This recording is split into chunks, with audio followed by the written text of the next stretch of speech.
Imagine living in a world where human waste flows directly through the streets where you walk, where your drinking water comes from the same river that serves as the town's toilet, and where the smell of rotting excrement is so normal that people actually use it to cover up other bad odors. This wasn't some dystopian nightmare.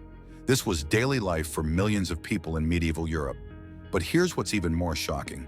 The wealthy weren't much better off. In the grandest castles and finest manor houses, lords and ladies relieved themselves in holes that dropped waste directly into their dinner halls, their bedrooms, and sometimes right onto the heads of unsuspecting visitors below. Medieval toilet habits weren't just gross, they were deadly. They turned entire cities into disease-breeding nightmares and created living conditions so horrifying that they make today's worst slums look like luxury resorts. In this video, we'll uncover 5 of the most disgusting and dangerous aspects of medieval toilet culture. From the Gong farmers, who literally died from toxic fumes while cleaning cesspits, to the royal garderobes that became medieval chemical weapons. And the last one? It's so revolting that it became the #1 cause of death in medieval cities. But first, let's talk about what it really meant to go to the bathroom when bathrooms didn't exist. Picture this.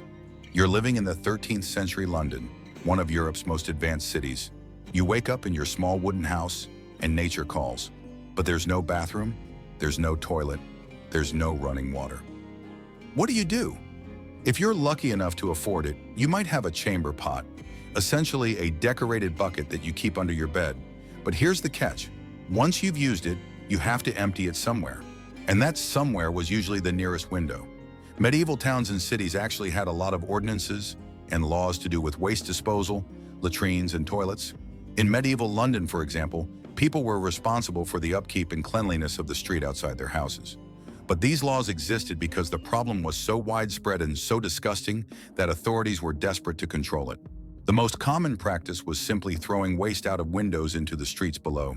People would shout, "Gardez-l'eau," a corruption of the French garde à l'eau, meaning watch out for the water, before dumping their chamber pots.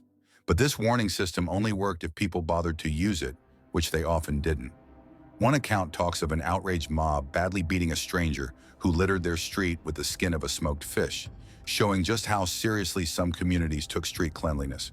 But for every vigilant neighborhood, there were dozens where waste flowed freely. The streets of medieval cities weren't paved with gold. They were literally covered in a mixture of human waste, animal dung, rotting food, and whatever else people threw out their windows. During rain, this toxic soup would flow through the streets like rivers of disease, creating a breeding ground for every plague and pestilence imaginable. But if you think the streets were bad, wait until you see what was happening inside the grandest buildings in medieval Europe. The word garderobe sounds elegant, doesn't it? It comes from the French garderobe, meaning keeper of robes. But don't let the fancy name fool you. Medieval garderobes were essentially holes in the wall where people relieved themselves, and they turned some of the most magnificent castles in Europe into giant stinking toilets. The waste shafts of some medieval toilets ran down the exterior of a fort into moats or rivers, while others were designed with internal castle channels that funneled waste into a courtyard or cesspit. Imagine being a visitor to a medieval castle, admiring the impressive stone walls, when suddenly a stream of human waste comes pouring down from the garderobe above, landing right where you're standing. Dover Castle, built in the second half of the 11th century CE, had a cesspit at the base of one wall of the keep to collect waste from the toilets above. But here's what the historical records don't usually mention. These cesspits weren't just holes in the ground. They were festering pools of human waste that attracted every disease-carrying pest imaginable. The garderobe system seemed clever in theory. Build toilets into the castle walls, let gravity do the work, and you're done. But in practice, it created nightmarish living conditions. The waste didn't just disappear, it accumulated. And when it accumulated, it created problems that no amount of medieval engineering could solve. The garderobe system was one of the earliest forms of castle waste disposal, with the contents dropping into a pit or moat below. Now imagine being a defender of that castle during a siege. You're already dealing with enemy armies trying to break down your walls, and you're also living above a mountain of rotting human waste that's been building up for months or even years. Some castle garderobes were built directly over the moat. This sounds like a brilliant solution until you realize that the same moat water was often used for drinking, cooking, and washing. Castle inhabitants were literally poisoning their own water supply every time they used the toilet. The most shocking part? Some garderobes were built in sequences, with upper-level toilets dropping waste directly past lower-level ones. Imagine trying to use the toilet while waste from the people above you is constantly raining down. This wasn't poor planning, this was considered normal castle design. But the castle toilets, disgusting as they were luxury accommodations compared to what most people had to deal with. If you thought using a public restroom today was uncomfortable, imagine medieval public latrines. In medieval public lavatories, people sat next to each other to do their business. One London latrine had 2 rows of 64 seats each. That's 128 people all relieving themselves in the same room at the same time, with no privacy, no ventilation, and no way to escape the overwhelming stench. Now, these weren't just uncomfortable, they were death traps. Sometimes there were 2 toilets next to each other, and these might empty into a channel which was regularly flushed with water from a diverted stream. But regularly flushed is a generous description. Most of the time, waste just sat there festering and breeding disease. The social dynamics of medieval public latrines were as horrifying as the sanitary conditions. People from all social classes were forced to sit side by side, conducting their most private business in full view of strangers. Conversations happened, business deals were made, arguments broke out, all while dozens of people were relieving themselves in the same space. But here's where it gets really disturbing. These public latrines became social gathering places. In a world where most people lived in tiny, cramped quarters, the public latrine was sometimes the only place where you could sit down and have a conversation with your neighbors. Medieval society literally built its social connections around communal toilet experiences. The smell was indescribable. Imagine the worst public restroom you've ever encountered, multiply that by 100, and you're getting close to what a medieval public latrine smelled like. The stench was so overwhelming that people would bring herbs and flowers to hold under their noses, creating a medieval version of air freshener that did absolutely nothing to mask the overpowering odor of human waste. And these latrines weren't just used during the day. They operated around the clock, meaning the noise, smell, and general chaos never stopped. People living near public latrines had to endure constant disruption from the dozens or even hundreds of people using the facilities at all hours. But if you think public latrines were the worst medieval toilets had to offer, you haven't heard about the people whose job it was to clean them. Gong farmer was a term that entered use in Tudor England to describe someone who dug out and removed human excrement from privies and cesspits. But calling them farmers makes their job sound almost pleasant. The reality was that gong farmers had the most dangerous, disgusting, and literally toxic job in medieval society. As the work was considered unclean and off-putting to the public, gong farmers were only allowed to work at night, hence they were sometimes known as nightmen. They weren't just working at night for convenience, they were forced to work under cover of darkness because their very presence was considered so offensive that they couldn't be seen during daylight hours. The job of a gong farmer was simple in concept, but horrifying in execution. A cesspit was simply a hole in the ground covered by a structure called a privy. As excrement would stay stagnant in the hole, cesspits needed to be emptied every once in a while. Every once in a while usually meant when the cesspit was so full that waste was literally overflowing into the surrounding area. Gong farmers would climb down into these cesspits, sometimes up to their necks in human waste, and manually dig out the accumulated excrement. They used simple tools, shovels, buckets, and their bare hands to remove waste that had been decomposing for months or years. The smell alone was enough to make people unconscious, but the smell was the least of their problems. The toxic gases produced by decomposing human waste were deadly. Methane, hydrogen sulfide, and ammonia vapors could kill a person in minutes. Many gong farmers died on the job, overcome by toxic fumes while working in the depths of cesspits. The waste they collected, known as night soil, had to be taken outside the city or town boundary or to official dumps for disposal. This meant that gong farmers didn't just work in toxic conditions, they had to transport tons of human waste through city streets, spreading disease and contamination wherever they went. The social status of gong farmers was lower than virtually any other profession. They were often prohibited from living within city limits. They couldn't enter churches, markets, or public buildings. Their children were banned from schools. They were literally treated as untouchable because of their profession. But here's the most shocking part. Gong farmers were essential to medieval society. Without them, cities would have been completely uninhabitable within months. They were simultaneously the most necessary and most despised people in medieval Europe. And the dangers they faced were real and constant. Historical records document gong farmers who were found dead in cesspits, overcome by toxic gases. Others developed severe respiratory problems, skin conditions, and other health issues from constant exposure to human waste and toxic fumes. Yet despite the dangers, the job was actually well paid by medieval standards. The combination of extreme danger, social stigma, and absolute necessity meant that gong farmers could charge premium rates for their services. Some actually became quite wealthy, though their money couldn't buy them social acceptance. But even the horrifying world of gong farmers pales in comparison to what medieval people used instead of toilet paper. When you reach for toilet paper today, you probably don't think about how fortunate you are. Medieval people had no such luxury. What they used instead ranges from the merely uncomfortable to the absolutely terrifying. In Europe, wealthier people used wool, rags, and scraps of cloth to wipe themselves. The common people knew how to make do with leaves, moss, straw, hay, or simply with their hands and water. But this simple description masks the truly horrifying reality of medieval hygiene practices. Let's start with the wealthy. Using wool and cloth sounds reasonable until you realize that these materials had to be cleaned and reused. Wealthy medieval households had servants whose job was specifically to wash and maintain the family's toilet cloths. Imagine being a servant whose daily responsibility included cleaning the waste-covered rags that your employers used for toilet paper.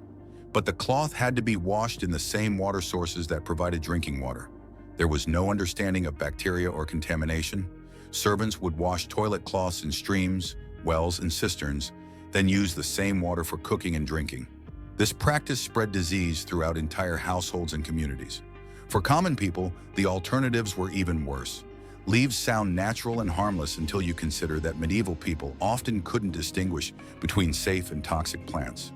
Using the wrong type of leaf could cause chemical burns, allergic reactions, or poisoning. Poison ivy wasn't just an annoyance. It could cause severe injuries when used for personal hygiene. Straw and hay were common alternatives, but they created their own problems.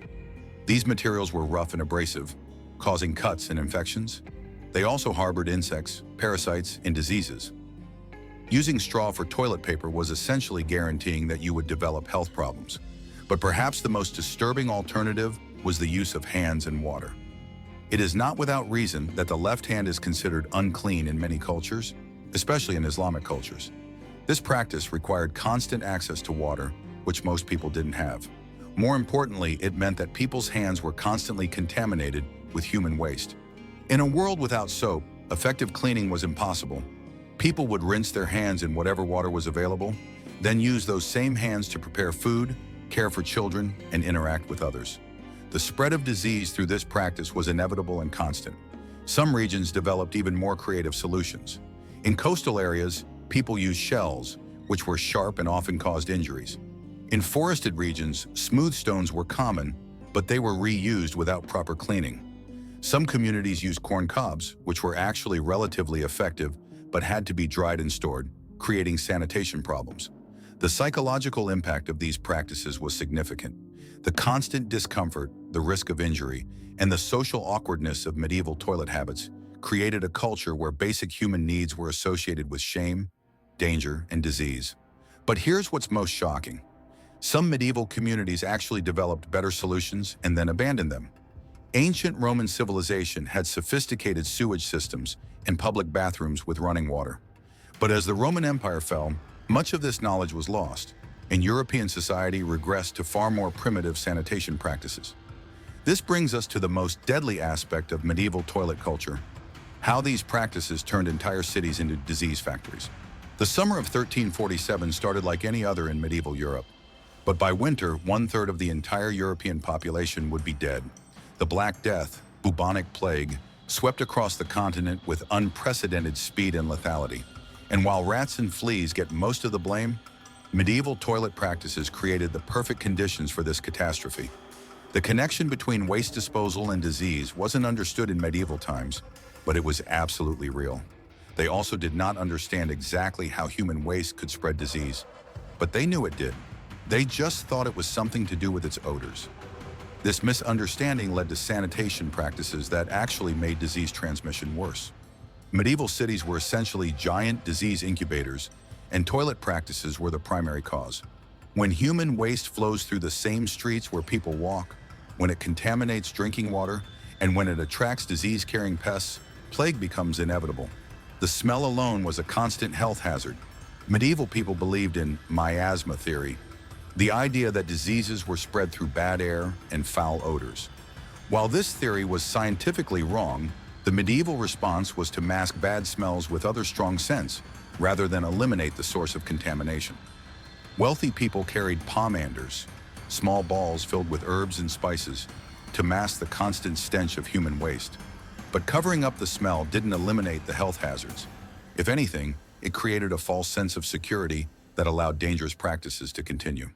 The water supply contamination was the deadliest aspect of medieval toilet culture. Rivers that served as both sewers and sources of drinking water became highways for disease transmission. Wells were routinely contaminated by nearby cesspits.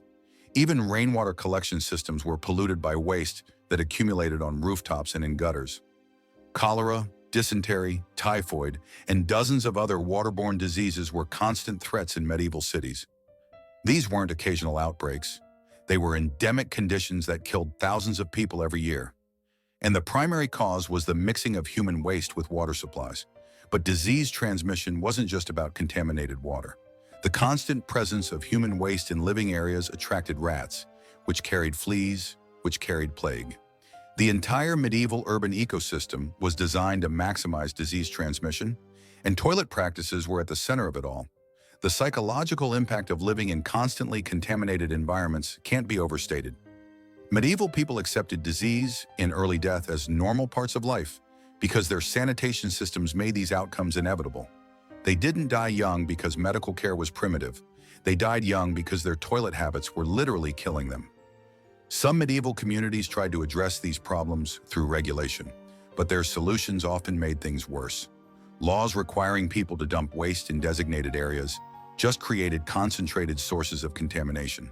Attempts to flush waste into rivers just moved the problem downstream. There was no understanding of how to actually solve the fundamental sanitation challenges. The irony is that some medieval communities had access to better solutions, but chose not to use them. Monasteries often had sophisticated waste management systems with running water and proper drainage. But these systems were expensive and required ongoing maintenance that most communities couldn't or wouldn't provide. Medieval castles were supposed to be the ultimate defensive structures. Massive stone walls, strategic locations, well-stocked armories, everything needed to withstand months of siege warfare. But there was one weakness that even the strongest castle couldn't overcome: their own toilet systems. Waste would simply fall through a chute carved into the castle wall and be washed away by the ocean waves. This describes St. Andrew's Castle, which was actually one of the better design systems. But most castles weren't built on coastlines with convenient ocean waste disposal. Most had to deal with accumulating waste in ways that created serious strategic vulnerabilities. Castle garderobes that emptied into moats created obvious problems during sieges. Enemy forces could poison the castle's water supply simply by contaminating the moat, which was already contaminated by the castle's own waste. Some attacking armies didn't even need to use military tactics. They just had to wait for the castle's inhabitants to poison themselves. But the most shocking siege tactic involved human waste as a weapon. Attacking forces would sometimes redirect waste from castle garderobes back into the castle itself. By blocking drainage systems or diverting waste flows, enemy armies could flood castles with their own sewage, making the structures uninhabitable without firing a single arrow. The smell alone could break a siege.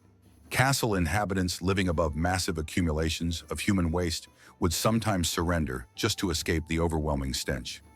The psychological warfare potential of toilet-based tactics was enormous, and medieval armies learned to exploit these weaknesses ruthlessly. Some castles tried to solve these problems with more sophisticated drainage systems, but these often created new vulnerabilities. Underground sewage tunnels became routes for enemy infiltration. Waste disposal areas outside castle walls became gathering points for disease-carrying pests that could spread plague throughout the castle. The social dynamics inside besieged castles were complicated by toilet arrangements. When hundreds of people were trapped in close quarters for months at a time, shared toilet facilities became sources of conflict, disease transmission, and social breakdown. Castle toilets that seemed adequate during peacetime became completely inadequate during wartime. Historical records document several castles that fell not because of military action, but because their waste disposal systems failed. When toilets stopped working, even the most formidable fortress became uninhabitable within days. This gave attacking armies a powerful psychological weapon. They didn't have to defeat the castle militarily, they just had to disrupt its sanitation systems. But perhaps the most disturbing aspect of castle toilet warfare was how it affected civilian populations. When castles failed due to sanitation problems, the entire communities that depended on them for protection were left vulnerable. Toilet-based siege tactics didn't just defeat military targets, they displaced entire populations and destroyed local economies. This brings us to the most shocking revelation about medieval toilet culture, how it shaped the development of European civilization itself. Medieval toilet practices didn't just affect individual comfort or even public health. They fundamentally shaped the development of European civilization in ways that are still visible today. The placement of cities, the design of buildings, social hierarchies, religious practices, and even political systems were all influenced by the need to manage human waste. Urban planning in medieval Europe was essentially waste management planning. Cities developed along rivers not just for transportation and trade, but because rivers provided waste disposal. The location of every major European city reflects medieval toilet considerations as much as economic or strategic factors. When latrines did not connect to a river, waste fell into a cesspit, but cesspits had to be regularly emptied and cleaned, and the waste had to be carried somewhere. This simple logistical challenge shaped medieval urban development in profound ways. Cities couldn't grow beyond the capacity of their waste disposal systems. Population density was limited by toilet infrastructure.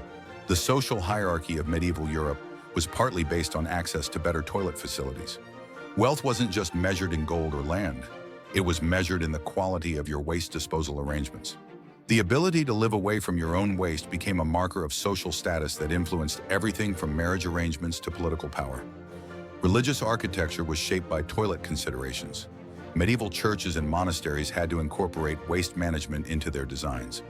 The same arrangement was common to monasteries where toilets were clustered together. There were 45 such cubicles at Cluny Abbey. The spiritual life of medieval Europe was literally organized around practical sanitation needs. Economic systems developed around waste management. The Gong farmer profession created entire economic networks for waste disposal. Tanning, agriculture, and other industries developed relationships with waste management systems. Even international trade was influenced by the need to transport materials for toilet construction and maintenance. Political power was connected to sanitation infrastructure. Rulers who could provide better waste management for their subjects gained legitimacy and loyalty. Control over water sources meant control over both drinking water and waste disposal, giving political leaders enormous power over their populations. The legal systems of medieval Europe developed extensive regulations around waste disposal. Property rights, public health laws, and criminal codes all included provisions related to toilet practices. Some of the earliest environmental regulations in European history were attempts to control the pollution caused by medieval toilet systems. But perhaps most importantly, medieval toilet culture created lasting attitudes toward privacy, cleanliness, and bodily functions that continue to influence European and Western civilization today. The shame and secrecy surrounding toilet practices that developed during the medieval period established cultural patterns that persist centuries later. The technological development of European civilization was also shaped by toilet considerations. Engineering, architecture, and urban planning all had to account for waste management challenges. Some of the most important infrastructure innovations in European history were attempts to solve medieval toilet problems. The health consequences of medieval toilet practices influenced everything from life expectancy to family size to economic productivity. Societies that couldn't solve their waste disposal problems remained trapped in cycles of disease and poverty. Those that developed better solutions gained significant advantages in population growth, economic development, and military power. Even artistic and literary culture was influenced by toilet realities. Medieval art, literature, and music all contain references to the daily challenges of waste disposal. The constant presence of human waste in medieval life became a recurring theme in cultural expression. Medieval toilet practices weren't just a footnote in history. They were a driving force that shaped European civilization for centuries. The daily reality of living with human waste influenced everything from urban planning to social hierarchies to religious practices to technological development. The health consequences alone were staggering. Medieval toilet culture created living conditions that guaranteed high rates of disease, early death, and constant suffering for millions of people. These weren't unavoidable consequences of primitive technology. They were the predictable results of specific choices about how to manage human waste. But perhaps the most shocking aspect of medieval toilet culture is how long it lasted. Even as other aspects of civilization advanced, waste management remained primitive well into the early modern period. Some European cities didn't develop effective sewage systems until the 19th century, meaning that medieval toilet practices continued for hundreds of years after better alternatives became available. The social and psychological impacts of medieval toilet culture created lasting patterns in European society. The association of bodily functions with shame, the connection between cleanliness and social status, and the acceptance of environmental pollution all originated in medieval toilet practices and continue to influence modern attitudes. Understanding medieval toilet culture also reveals how infrastructure and technology shape civilization in ways that are often invisible. The ability to manage human waste effectively is fundamental to urban development, public health, and social organization.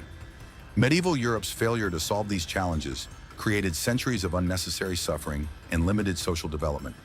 The lessons of medieval toilet culture remain relevant today. In a world where billions of people still lack access to basic sanitation, the medieval European experience serves as a warning about the consequences of inadequate waste management. The connection between toilet infrastructure and public health, social development, and human dignity hasn't changed since the Middle Ages. Medieval people weren't stupid or primitive. They were trapped by systems and practices that made effective solutions difficult to implement. The same challenges exist today in different forms. Understanding how medieval toilet culture shaped European civilization can help us recognize how sanitation infrastructure continues to shape human development around the world.